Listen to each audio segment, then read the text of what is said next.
Today we're going to be starting on the text on our clock back.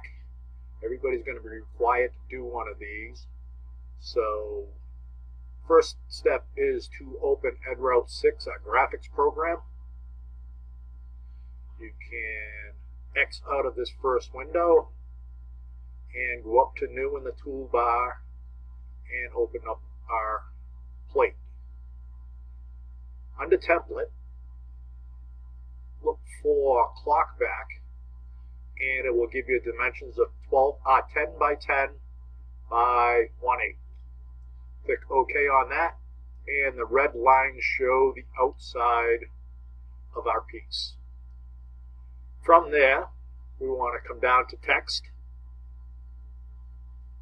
and you can choose different text in this window. I think I'm going to leave it where it is. And letter height is about 1.5 inches by 1 inch. So that looks good. So I'm going to come up and choose a spot to start.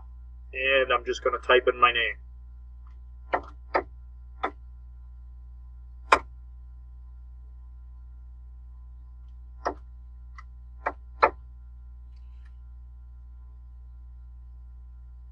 And the date, or the year.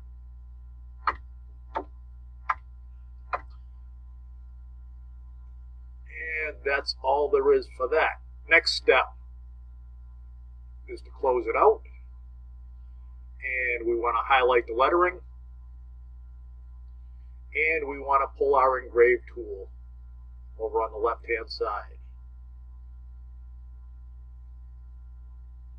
We don't care if it's converted to curves.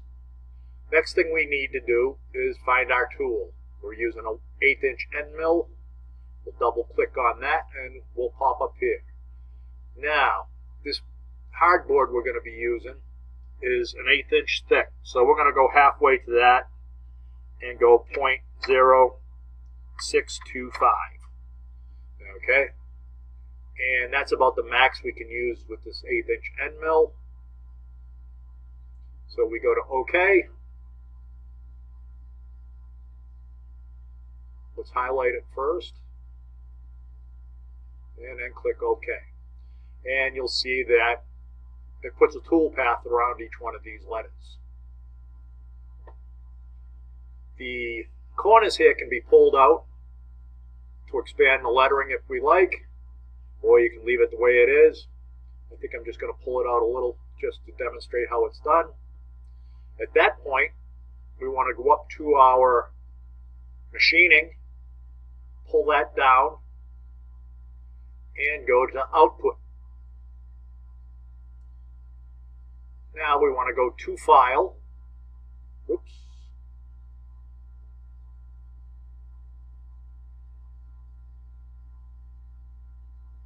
Look at Tool Order, End Mill, to File. And we're going to save it to the desktop. Put your name on it or your initials just so you can recognize it.